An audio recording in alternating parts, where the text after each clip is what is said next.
この様子だと雨が止んでもしばらく川は渡れないな。まず早くて6日、ひょっとすると10日。旦那旅の方らしいが、宿は振り込められた客ですし詰めでしょうね。儲かるのは宿屋だけだ。俺たち私に急ぐはからっけつ。博打を打つ金もねえや。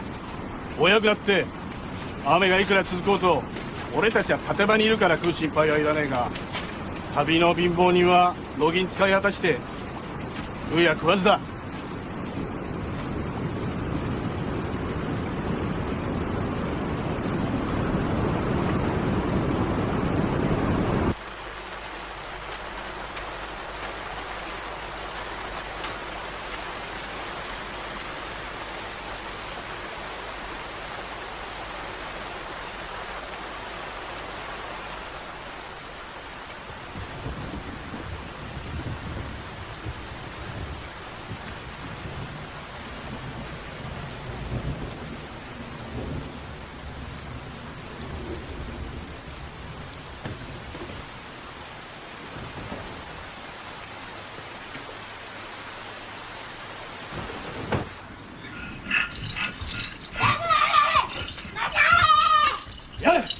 裸で飛び回るんじゃねえ。何言ってんだい。私ら一丁羅だよ。着てるもの洗濯したら裸でいるよか仕方ないじゃないか。人間裸が一番いいんだ。生まれた時は裸だからね。いつまでたっても解決しない。一体お天道様どこへ行っちまったんだろう。この雨いつになったら止むのかね。いずれ止みますよ。これまでの雨はみんな止みましたからね。ちげえね。こいつはいいや。あの侍はいいね。腰が低くてさ、いつもニコニコして侍らしいところが一つもないのが答えられねえや。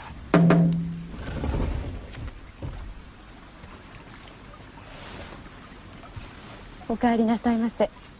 川を見てきた。当分川は渡れないよ。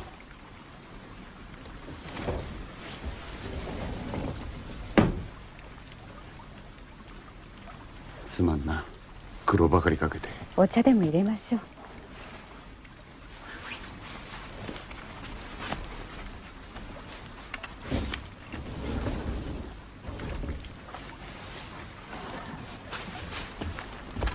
泥棒がいるんだよ。ここには泥棒が。人の炊きかけの飯を盗みやがった。ちょっと裏で洗い物してる間にさ、私はね、鍋に印をつけといたんだよ。またあの女だ。あなたやい、私の飯を盗んだのは誰だい。泥棒は誰だい。お前か。あんまりだな、あれは。お前か。もし本当にそうだとしてもあれではひどい。ええ、それはそうですけれど、黙ってたってね、私にはわかるんだよ。皆さんあの方にもう少し親切にしてあげれば。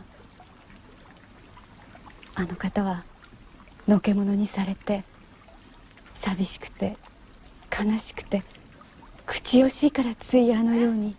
なんとか言いなよ、そこの説教節のじじい。しらばっくれたってダメだよ。私の好みはね、節穴じゃないんだよ。お前が盗んだから初めから分かってんだよ。おやめなさなんとか言い。やめてください。ここにはそんな悪い人はいませんよ。それはあなたも。ほっといてくださいよ。ここはお武家の出る幕じゃありませんよ。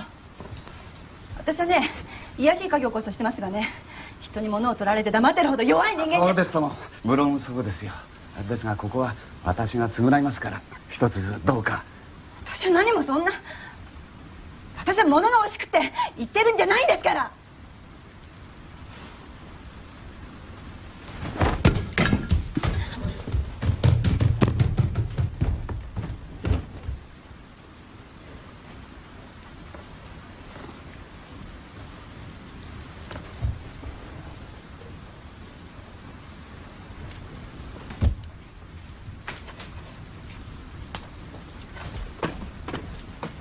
これをまた借りるぞ。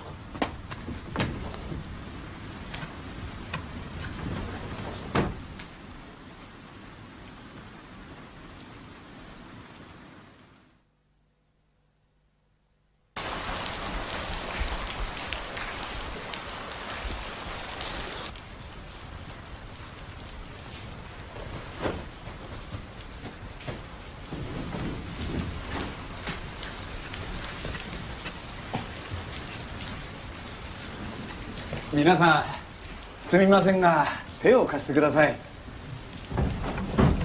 さあみんな荷物を下ろしてここに並べてくれ。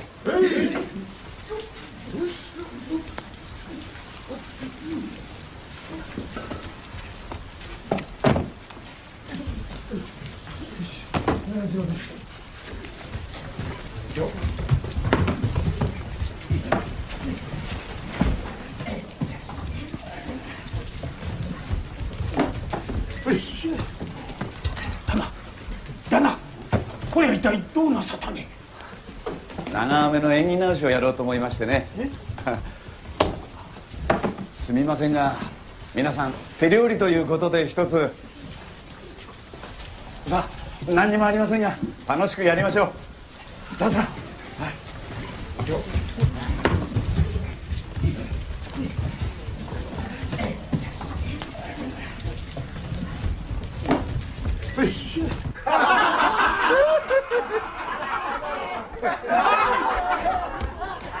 うちのにお看板させちゃダメですよ。缶のつく前に飲んじまうからね。どうだ。こうずらりと魚が並んで、こうおっとりと杯を持った形なんてもな、豪勢なもんだね。雲王様にでもなった気分だ。あんまり気取んなさるな。どんまい落っこちまうぞ。まるで夢みてえだ。こんなことが年に一遍あるならどんな苦労だって我慢していけるんだ。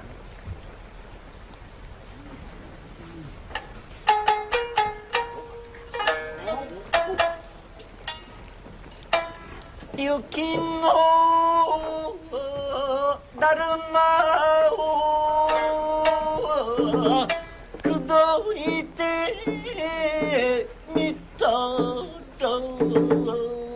ら何にも言わずに溶けちゃったなんでこの暑いのに雪だるま間が抜けてるぜ。暑いからこそ雪だるまを担ぎ出したんだ。少しは涼しくなると思ったよ。それが悪けりゃこんなのはどうだい。向こうへ来るのは今夜のおろく。そのおろくってまあすげえべっぴんで男殺しの甘連れで評判のやつだってな。畜生と言われるほど美しさ。甘連れでもいいや。そのろくと寝てみて。そういうお前はろくでなし。いいや。ガキども変におとなしいな。みんな食うのに忙しいのさ。ちげえね。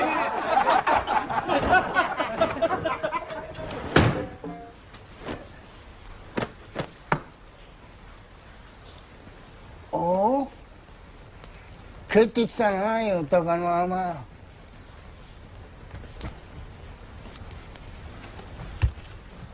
こっち来な。飯を消してやるからここへ来やがれ。人のことぐつとだなんて抜かしやがって、てめえは何様だい。よくこの年寄りのことをそう来やがれ。俺はこの通り9月に取っといたんだ。ざまねやがれ。持ってけつかられ。まあ待ってください。そう言わずに、とにかく人には間違いというものがありますからね。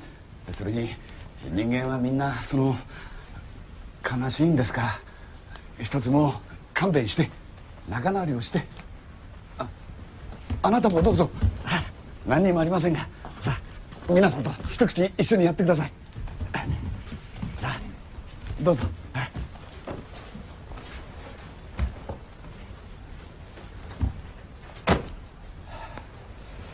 いや、人はみんなそのほんのおそ松急にはまた芸人泥棒に入れ。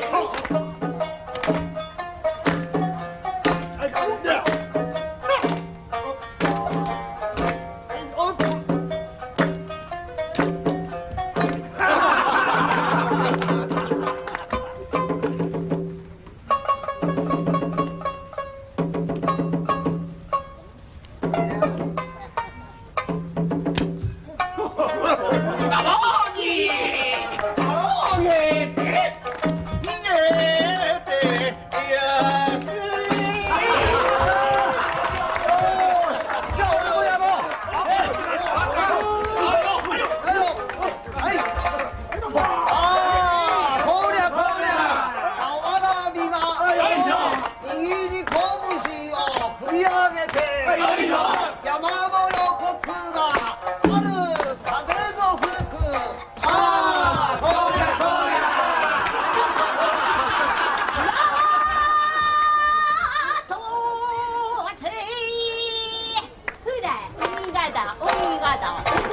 見るだってあんまり靴あぐんだそれそれ今だばいいでも春雨なくだばすすめこすだけるはいだがさっさどっこいさっさどっこいなほら秋田のあわるの津軽の長子浜辺で相撲とああそれそれあわびが手につくカッカッと締めだば生子がとろきでだ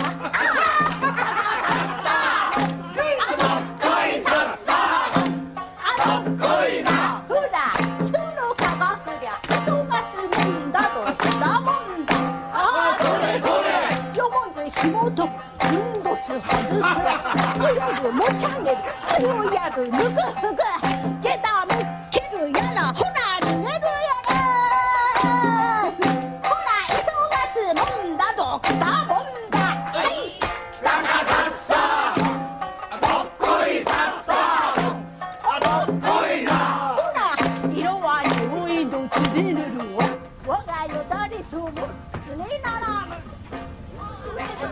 奥山草小入りで朝の夢がくべたれだだ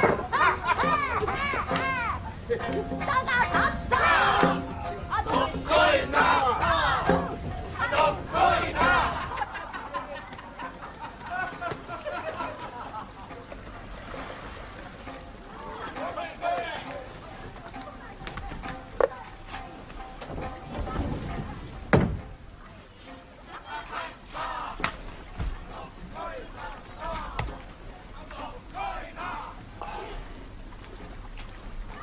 すみません。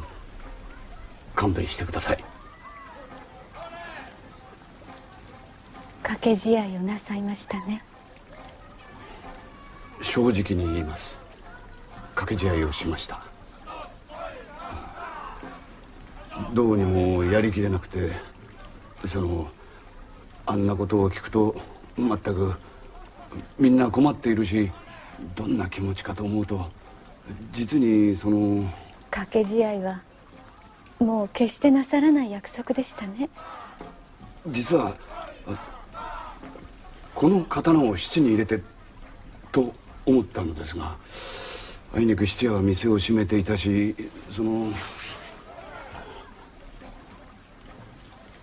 この通りです。勘弁してください。もう決してしませんから。そしてどうかこれをほんの一足でいいですから勘弁する証拠に。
雨は止んだが川を渡れるのはまだまだだ。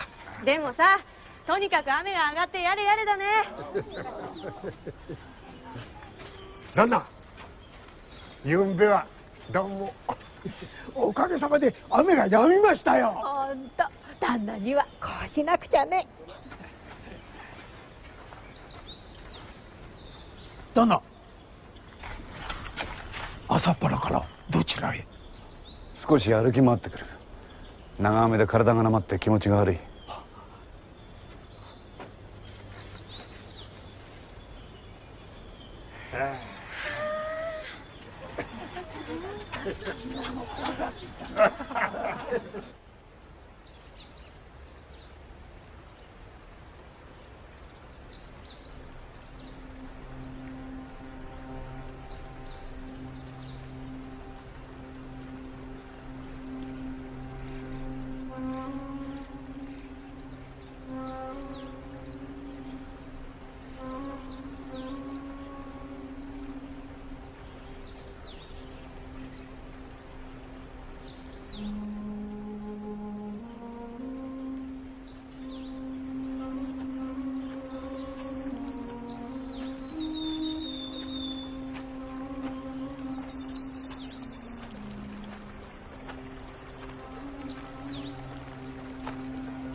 何をしてるんだ、まったくこの俺は。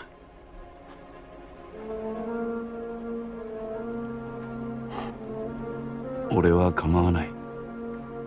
でもな、太陽はこらしっかりしろ三沢伊兵衛。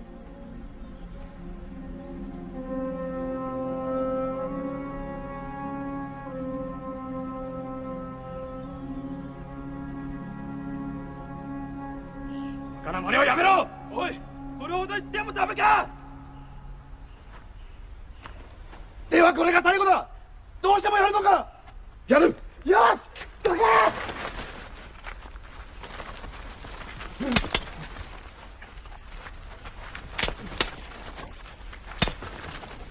おやめなさい。やめてください。ああ、いけません。刀は人を切るものではない。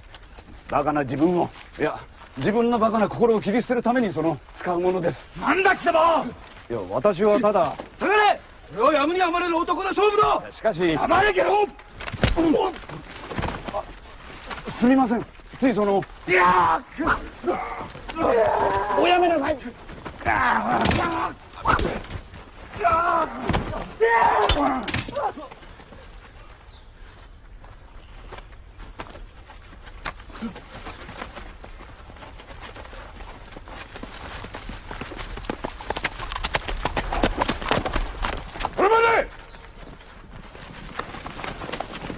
私事の争いはハットじゃ。バカ者。遅いぞ。馬が違いますよ。馬が殿の馬に比べれば我らの馬はダマも同然。さくら貴様ら、あのバカどもを低くって連れてこい。はっ。どなたか存ぜぬが、よくぞ愚かな果たし合いをお止めくださった。当藩の上司泉守重明、厚く御礼を申し上げる。一部始終はあれにて僕と拝見いたした。誠に失礼なことをいたしまして。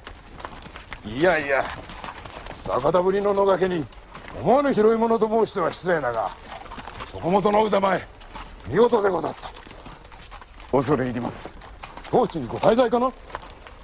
松葉屋と申す宿に、手前三沢伊兵衛と申す浪人者でございます。この長雨川止めに遭いまして、ほう、それはまた退屈なことでござろうな。どうじゃ、退屈しのぎに城へ遊びに参られるか。とんでもない。ではこれにて。はいはいはい。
それがし当藩上州泉守の近習頭榊原権之丞と申す者。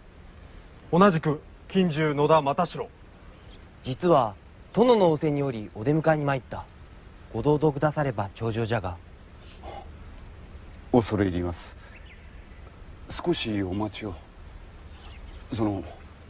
身支度を。どうぞごゆるりと。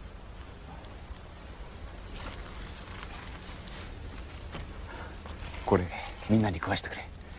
濃いコク、ぶつ切りにして味噌汁にするととてもうまい。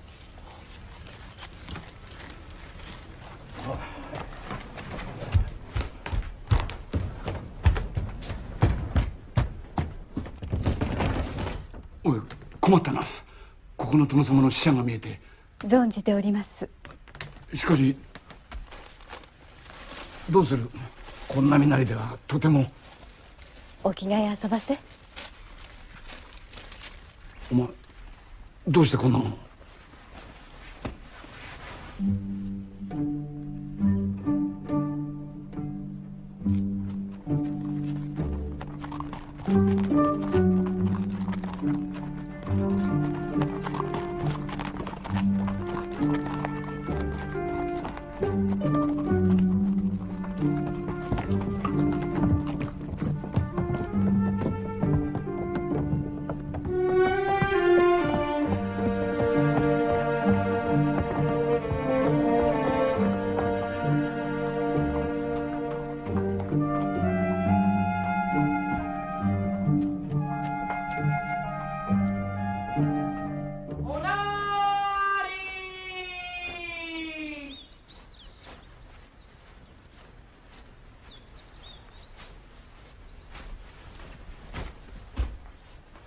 よくぞ見えられた。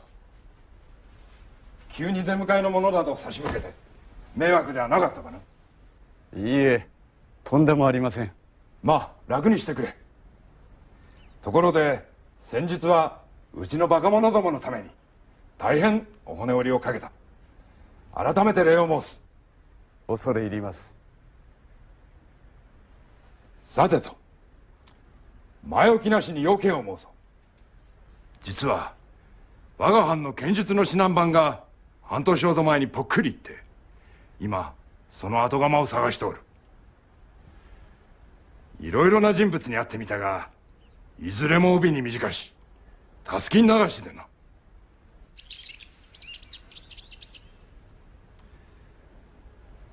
こんな部屋では堅苦しくて話がしにくい。廊下に出て庭でを見ながら話そう。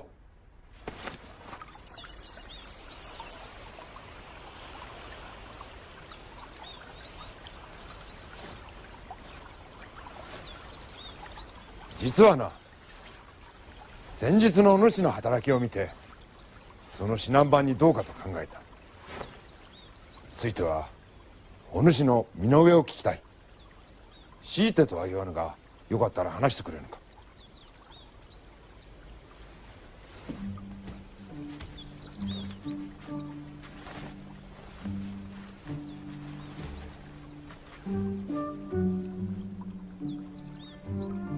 私若年の頃、欧州の去る小さな藩の勘定方に勤めておりました。しかしどうも一日中机に向かってその書き物をしているのが退屈至極で、やむなく脱藩して逃げ出したのか。はい。そして江戸へ出ようと思ったのですが、何分夜逃げ同然の身の上、路銀の用意もなく。それでどうした？友達の一人がいい策を教えてくれました。江戸へ登る街道はいろいろな城下町を通る。またそこにはきっと町道場があるから、そこで勝負をしろ。賭け勝負をするのか？いいえ、私その頃そんな腕はありません。ではどうするのだ？悠然と構えて、門人とではなく道場主に一手お教えようと頑張るのです。そして道場主と立ち会い、道場主が打ち込んでくる前に謝るんです。謝る？はい。木刀を投げ出して平服して参ったというのです。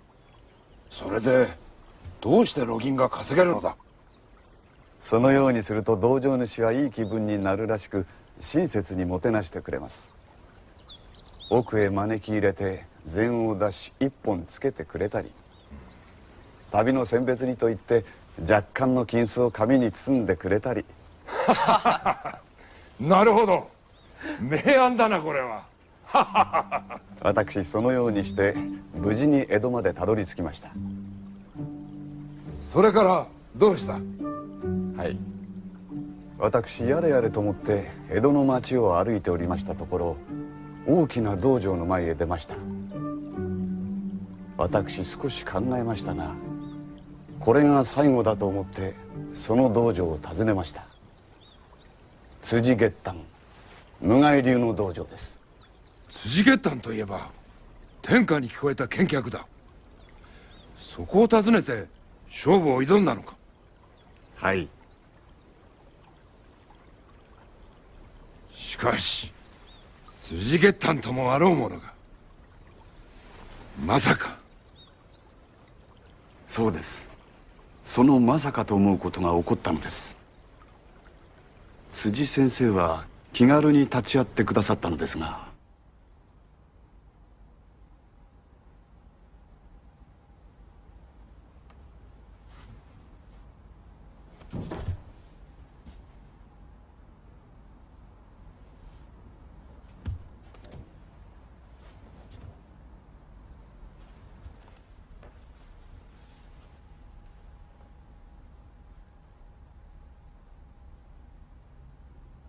私例によっていつ木刀を投げ出して謝ろうかと考えておりますと、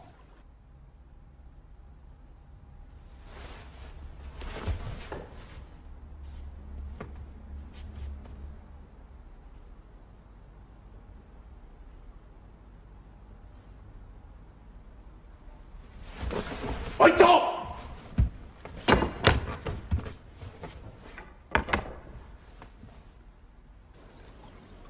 わからんな。どうしたわけじゃ。私も驚きました。わけがわからぬままに正直に私の魂胆を白状いたしました。すると辻先生は、これでわかった。私はこれまで数えきれぬほど多くの人と立ち会いをしてきたが、お主のような人は初めてだ。一見隙だらけのように見えるが、平然と構えていて勝とうとする欲がさらに見えぬ。捉えどころが全くない。私はどうしていいかわからなくなった。それで木刀を投げた。いや、本当に参ったよ今日は。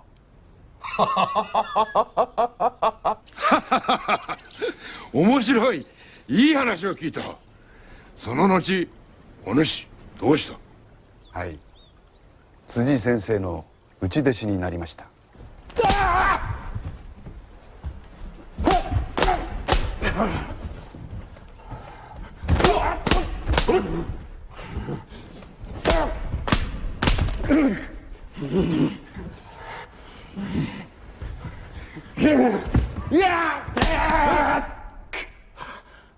先生に可愛がられまして、その師範代まで進み、先生の推挙である藩に召し抱えられましたが、それからがいけません。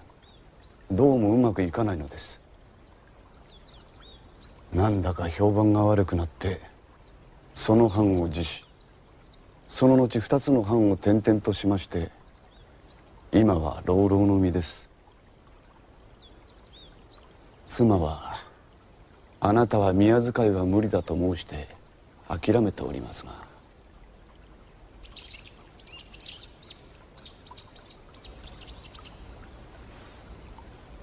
ところでお主の差し料を拝見したいがよいかな。どうぞ。ボン、この方の差し料は。遠侍の刀箱に。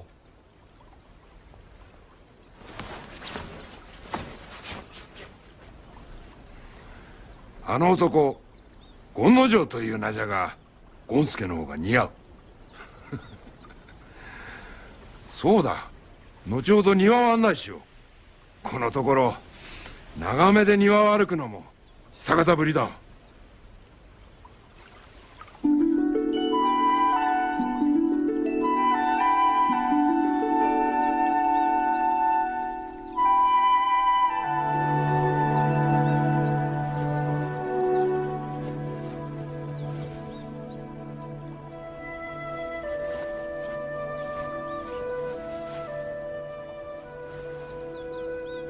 では拝見いたす。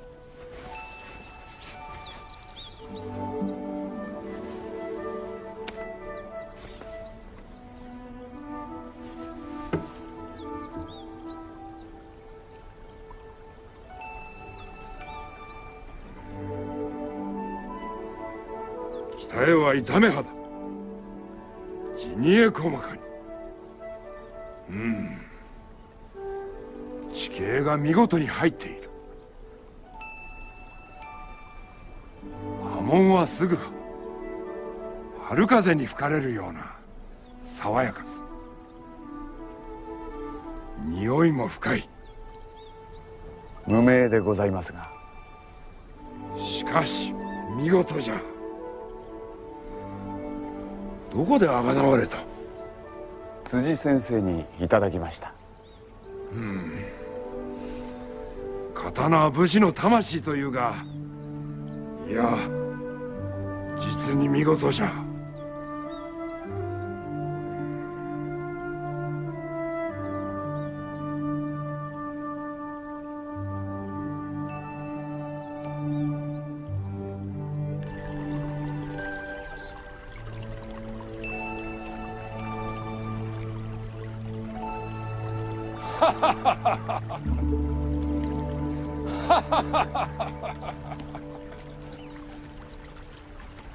しかし老老の身はつらかろうの。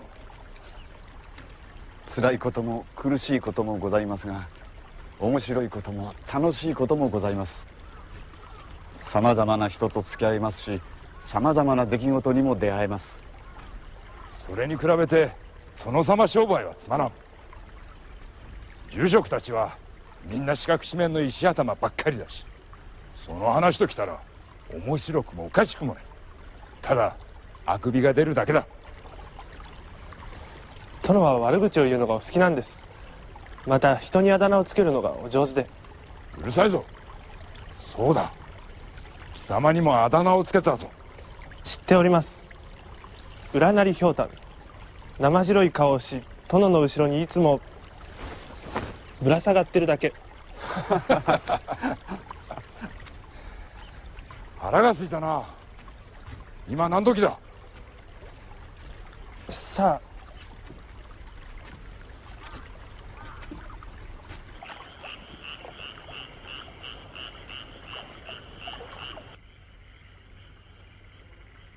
小姓も女どもも邪魔くさいから追い払った。おのおの手酌でやってくれ。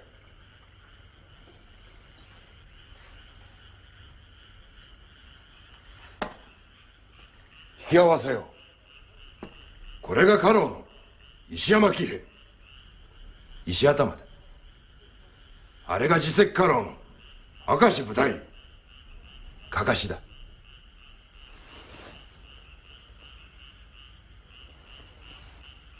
三沢伊兵衛と申します。よろしく。この二人はな、我が藩の骨董品、古道具だ。値打ちがあるかどうかしかとは分からんが、古臭いことだけは確かだ。さあみんな箸を取って楽にやってくれ。この膳や器は立派だが、中身はさほどのことはないぞ。特にわしの食うものは体に悪いとか申して、魚の脂は抜くし毒味役に回して持ってくるから、いつも汁は冷たくて見事にまずい。この間奥の飼っている猫に魚をやってみたら、猫のやつちょっとそれを嗅ぐとふんというか、そして部屋から出て行ってしまった。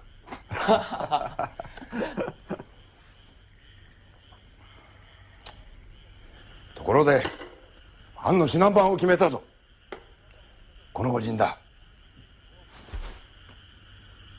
いや今日は楽しかった。いろいろと面白い話を聞いて久方ぶりで気が晴れた。殿、藩の指南番は大役、ことは慎重に。念には念を入れませぬと。わしの目を疑うのか。おいこん、わしはこの御仁に惚れた。貴様はどうだ？殿の目に狂いはございませぬ。拙者三沢殿のご妻女にも目にかかりましたが、三沢殿同様まことに良いお人柄、感服つかまつりました。しかし指南番たるべきもの、一応家中の面々を納得させるため、その腕前を披露するのが慣例。また慣例か。それには及ばぬと思うが。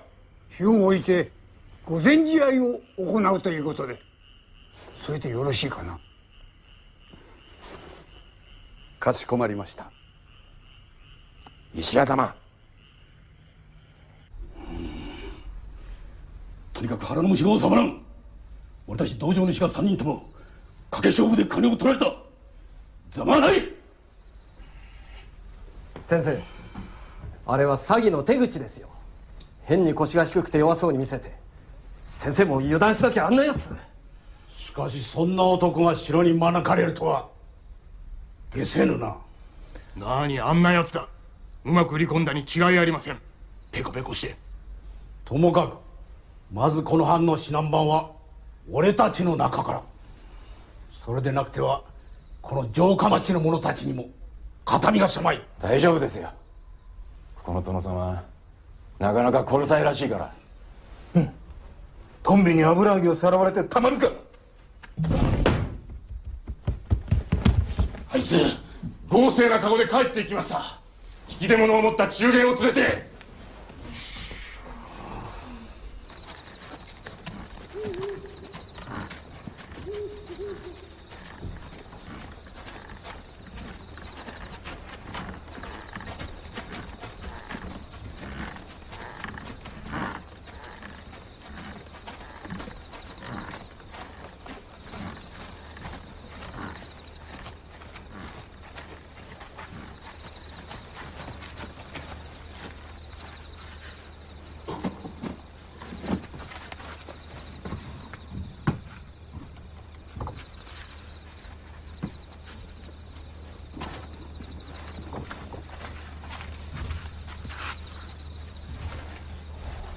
どうもありがとう。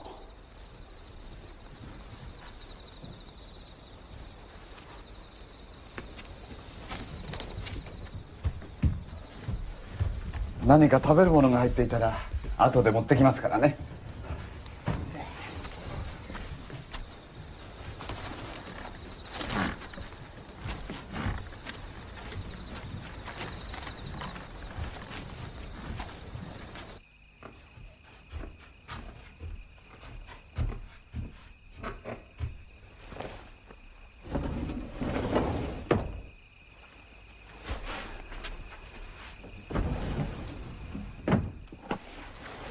お帰りなさいませ。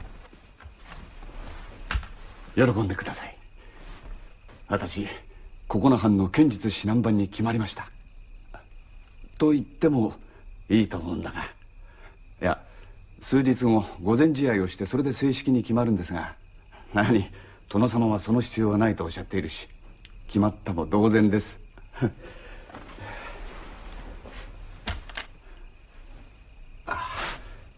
この刀その殿様に大変褒められましてね。いやあの方は実によくわかる。何でも待っていてくれたんですか。すみません。実は私至高のもてなしを受けて、これ引き出物です。実はちょっとあなたのことが話に出ましてね。しかしそれにしてもあの殿様には驚きましたね。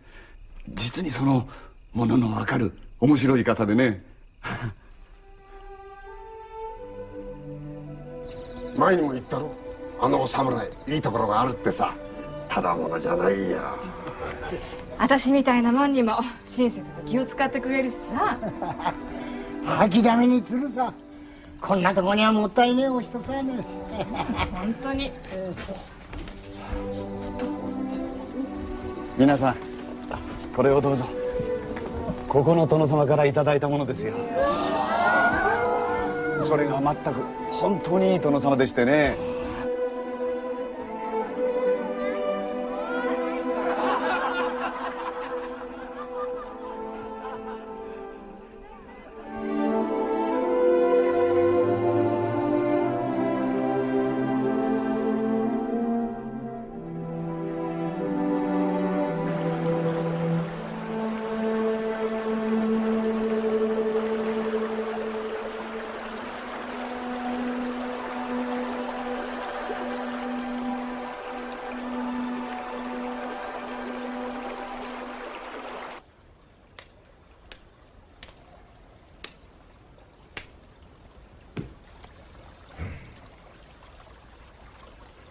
何を待っているのだ。実は本日の試合に出るはずの町道場の士官3名がいまだ参りませぬ。それゆえ試合をするのはその3名だけか？いえ、当藩の者2名用意してござりまする。アホ、その者どもから始めればよいではないか。始めろ！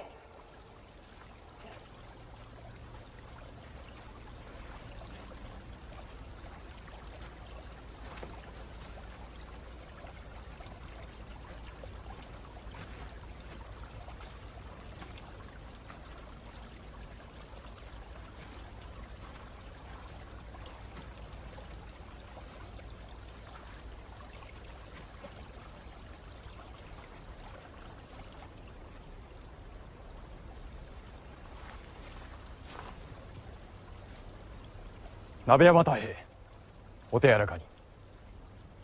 三沢伊兵衛です。よろしく。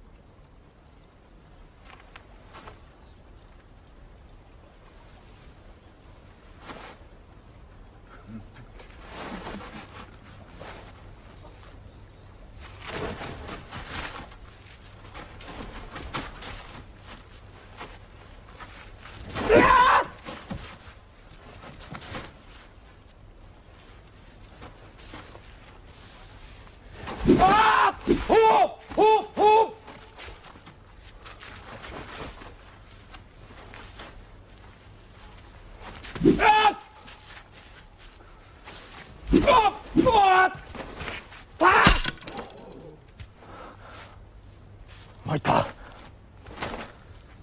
すいません、大丈夫ですか？手は痛くありませんか？別に。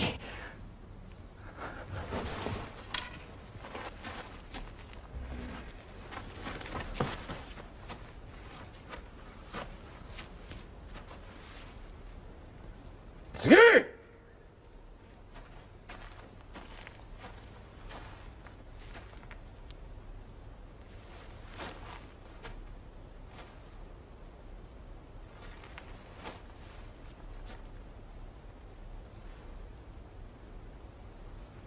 犬山藩太夫、よろしく。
参った。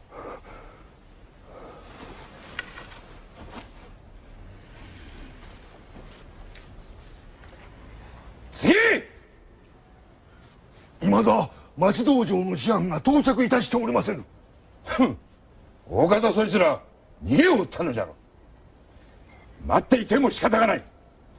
おい君、貴様出て立ち会ってみろ。平に三沢殿の腕前、我らの手には負えませぬ。では他に誰かおらぬか。我とも者は名乗り出よ。弱虫ばかりで困ったものじゃ。よし、わしが出よう。殿、しばらくお待ちを。静まれ。お主、稽古の槍では面白くあるまい。どうじゃ、本身の槍で参るぞ。は。誰か槍を持て。は。慌てるな。おみの槍ならこの広間の投げ地にかかっておる。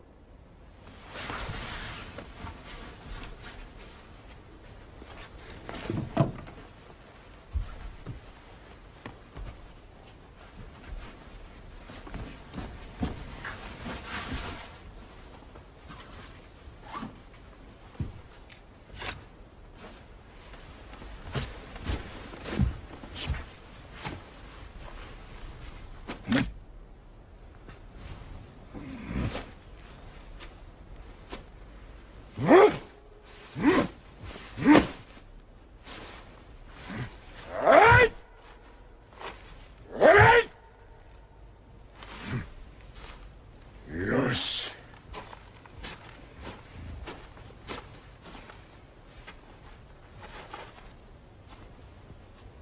参るぞ。どうぞ。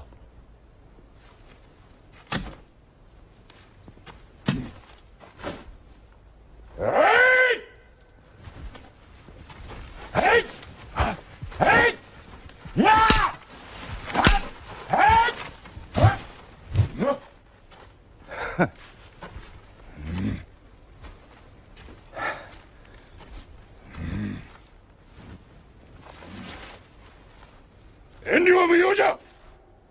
はいはいはいはいあっ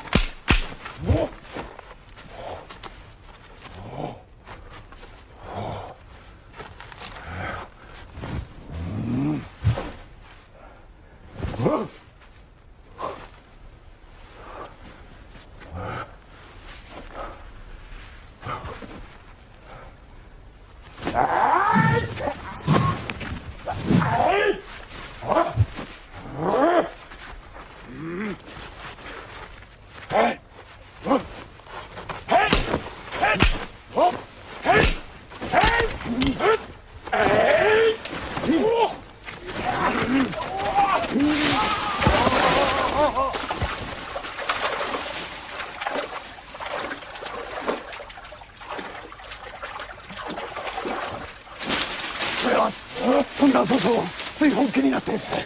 なんともこれは。大丈夫ですか？どこかお怪我は？うるさい！黙れ！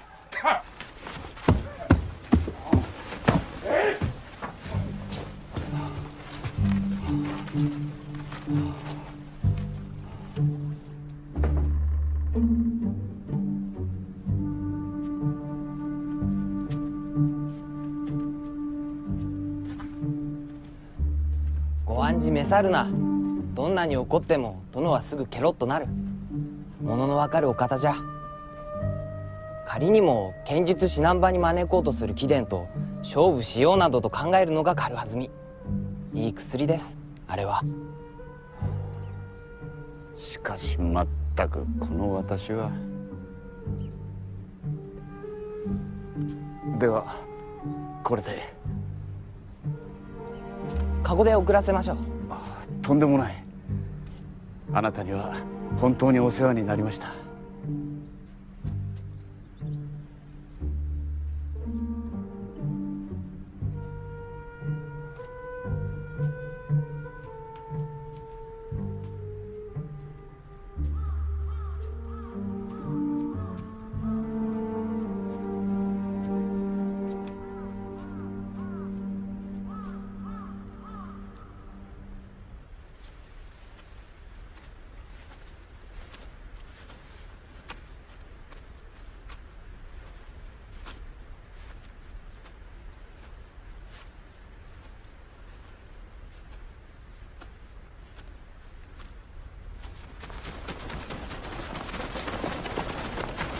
おい、上下がよく似合うな。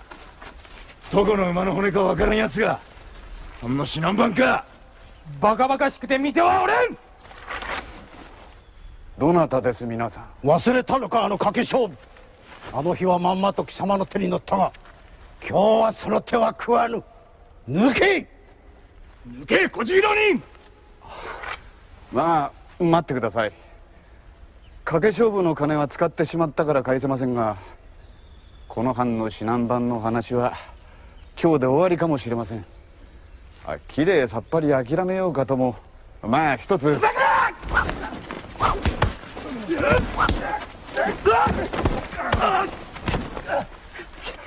気をつけてください。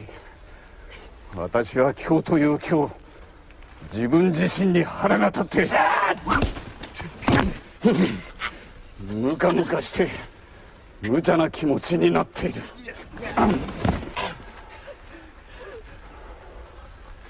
何をするか分かりませんよ。こしゃくなった。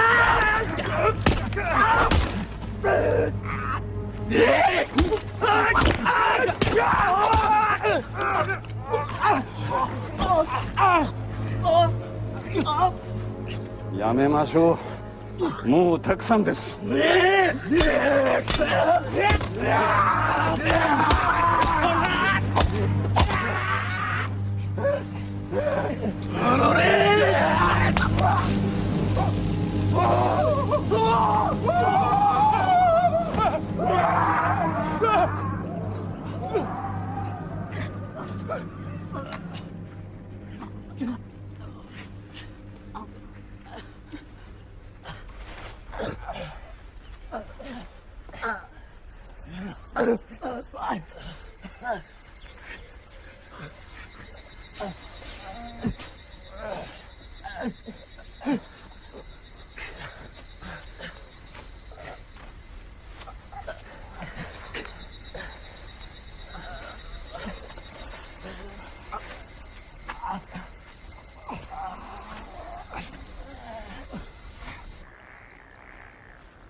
いかが遊ばしました？何でもない。また癇癪を起こしたのですか？実は今日庭で試合をして池に叩き込まれた。まあそれはそれで構わぬが、わしを池に叩き込んだ相手があまり丁重に詫びるので、わしは思わず怒鳴りつけてしまった。大人げない話だが、勝った者の優しい言葉は負けた者の心を傷つける。なんだかからかわれてるような気がして腹が立つ。面白そうなお方ですこと。優しさというものは時によって人の心を傷つけるのでしょうね。そうかもしれん。誰だって気の毒に思われんのは嫌だ。自尊心を傷つけられるからな。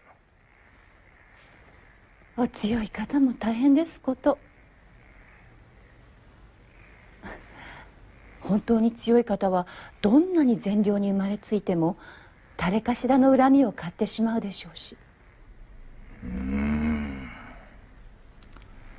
待てよ。あの男、確かどこに仕官してもうまくいかないと言っていたが。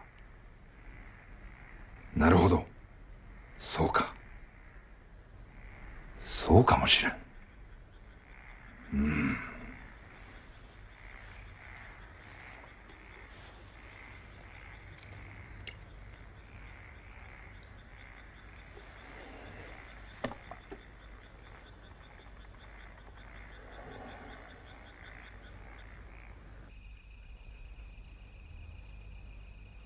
おかえりなさい。あ、旦那、おかえりなさい。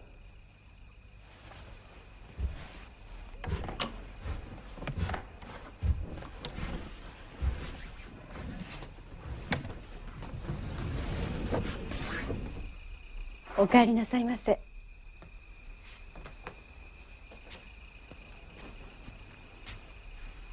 お食事にします？今日は一つ飲ませてください。かしこまりました。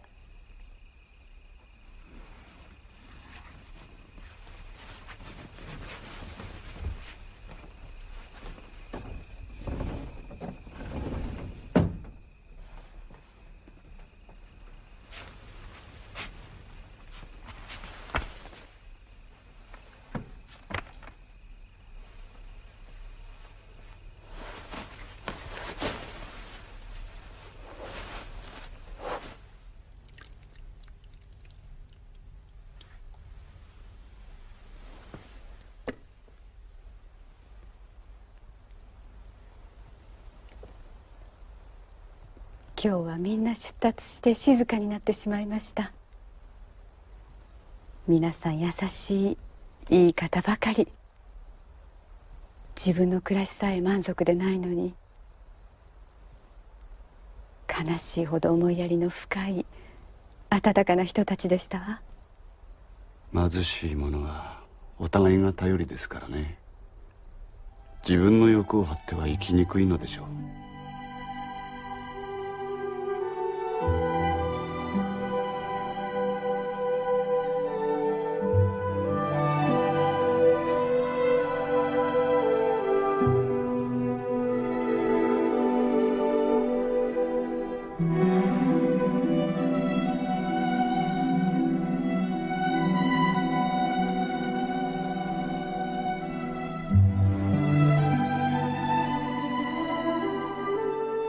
説教節のおじいさん、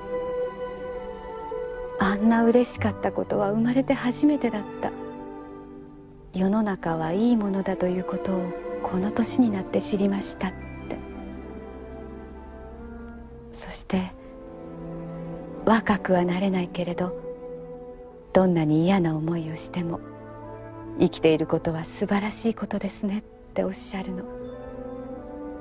私胸が詰まってしまいました。よしましょう。私にはそういう態度の方がもっと。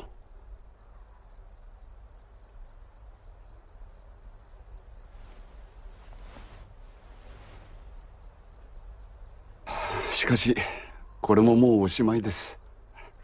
と言ってもいいと思うんだが、実は今日の御前試合には全て勝ちましてね。ただちょっと度が過ぎた点はあるのですが、ほぼ内定したと。この前にも一度。いや、今度の殿は他の人物とは桁違いですから。無論絶対だと思いはしませんが、とにかく今度こそは殿を信頼して。それはそうでございますとも。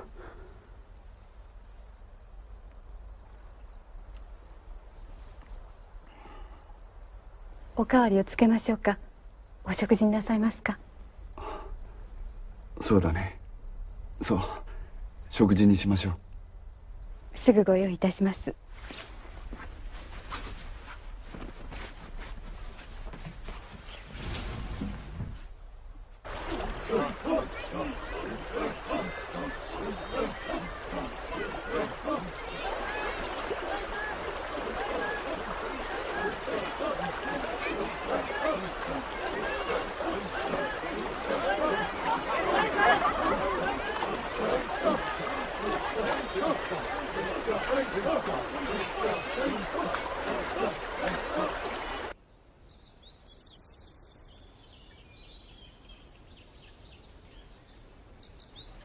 いいお日和ですこと。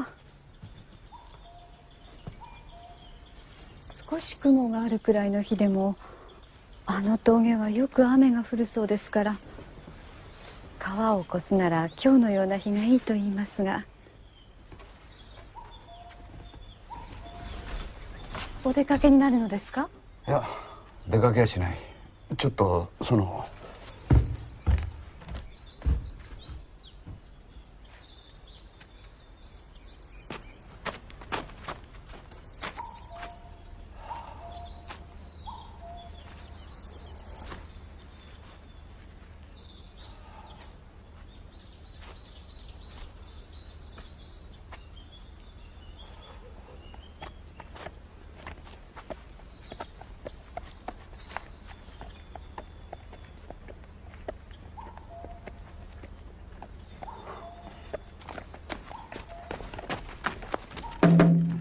おはようございます。今日は円満大吉でござい。お二方のお幸せをお祈り申しております。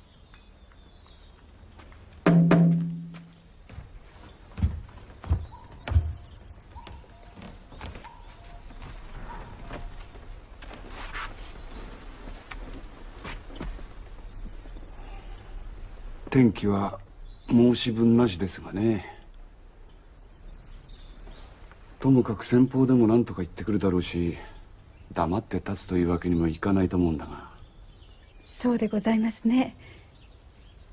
でも私支度だけはしておきます。それはそうですとも。どっちにしてもここは出ていくんだから。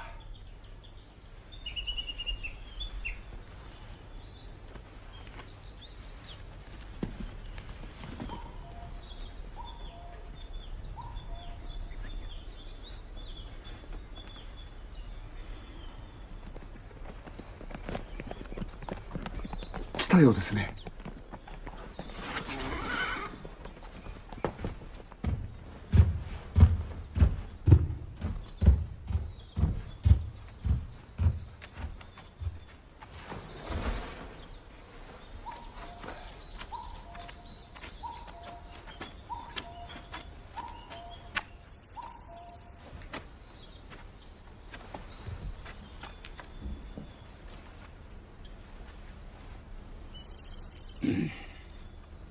貴殿はまことに稀なる武芸者。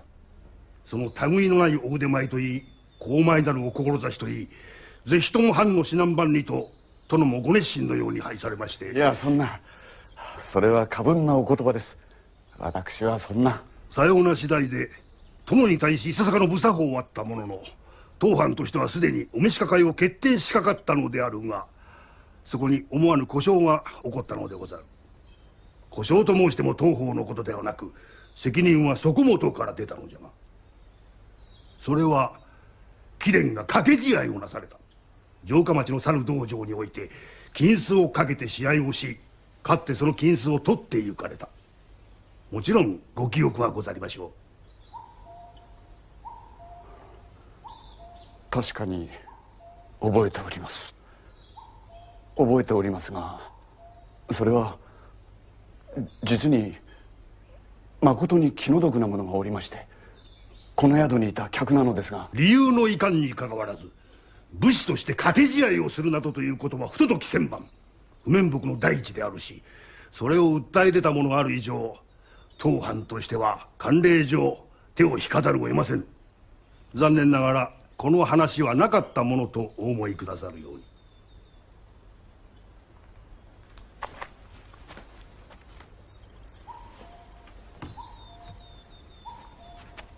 殿が申しますには、些少ながらこれを旅費の足しにでもお受け取りくださるようとのことでございました。いや、とんでもない。こんなご心配はどうか。いろいろいただいていることでもあり、どうかこんな。いいえ、ありがたく頂戴いたします。主人が掛け試合をいたしましたのは悪うございました。私もかねがね、それだけはやめてくださるようにと願っていたのでございます。けれどもその願いは間違いでした。私には初めて分かりました。主人も掛け試合が不面目だということぐらい知っていたと思います。知っていながらやむにやまれない、そうせずにはいられない場合があるのです。私ようやく分かりました。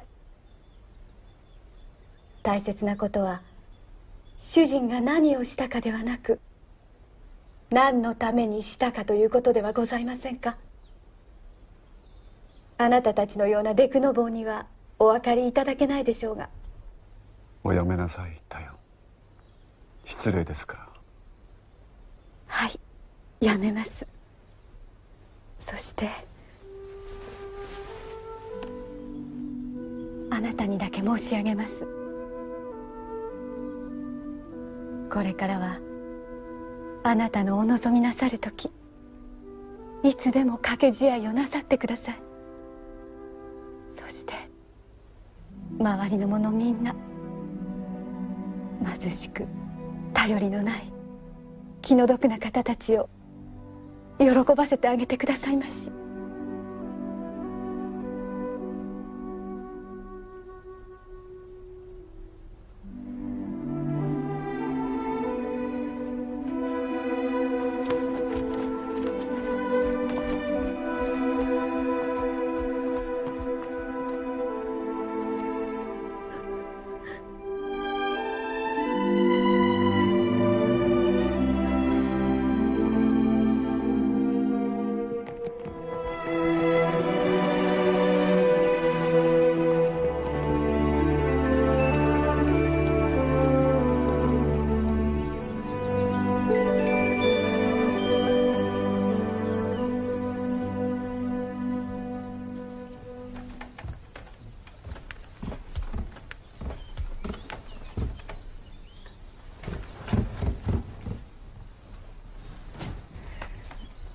新蔵さん、これ持ってってくださいな。わらじに食われた時つけるといいんですよ。タバコの灰なんですけどね、こう唾で練ってつけるとよく効きますよ。つまんないもんだけど。いいえ、嬉しいわ。ありがとう。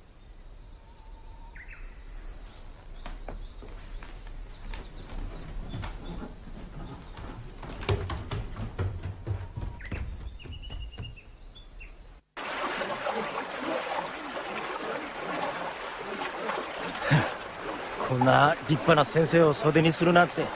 ここの殿さんも鯉のぼりの鯉かね。どういうことや。見かけは立派だが中身が空っぽってな。そう言うな。ここの殿様はとてもいい殿様だよ。実はここなら私でも務まると思ったんだがね。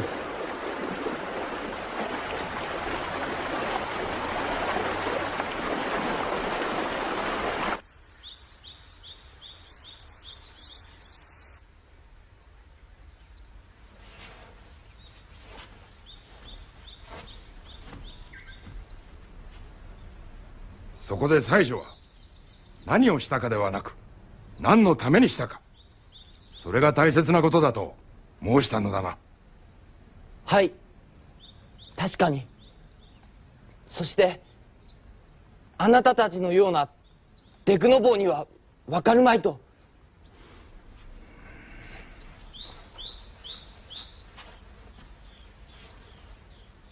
その方、妻女の言葉何と聞いた。はあ？起点の利かぬこの石頭、直ちにあの男を連れ戻せばよし。さもないとその石頭をねじ切って池の鯉の餌にしてくれる。しかし殿も掛け試合をした以上やむを得ぬと。お前たちのようなデクノボーには任せられん。ああ、奪いけい。はっ。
これだけ立派な腕を持ちながら花を咲かせることができない。なんという妙な巡り合わせでしょう。でも私このままでようございます。人を押しのけず、人の席を奪わず、機会さえあれば貧しいけれど真実な方たちに喜びや望みをお与えなさる。このままのあなたも立派ですもの。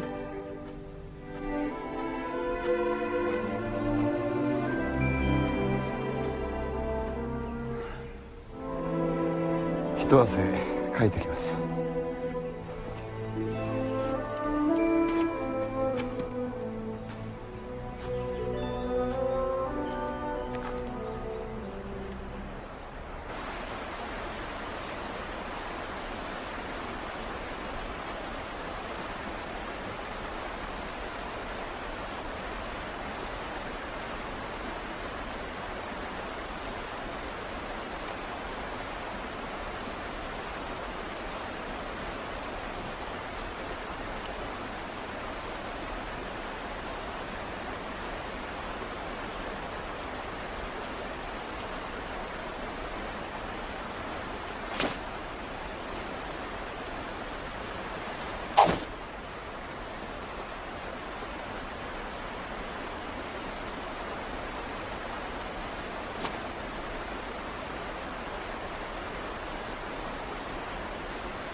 さあ行きましょう。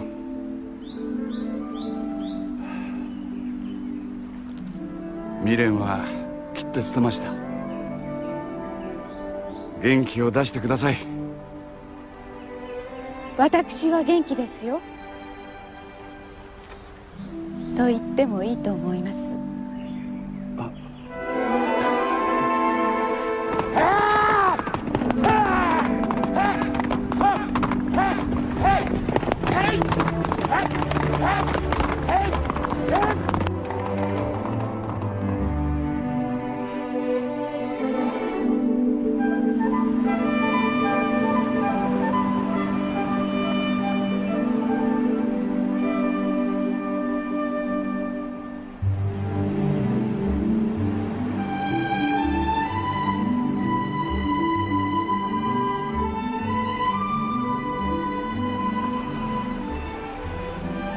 素晴らしい。なんて美しい眺めだろう。本当に綺麗なこと。体中が勇み立ちますね。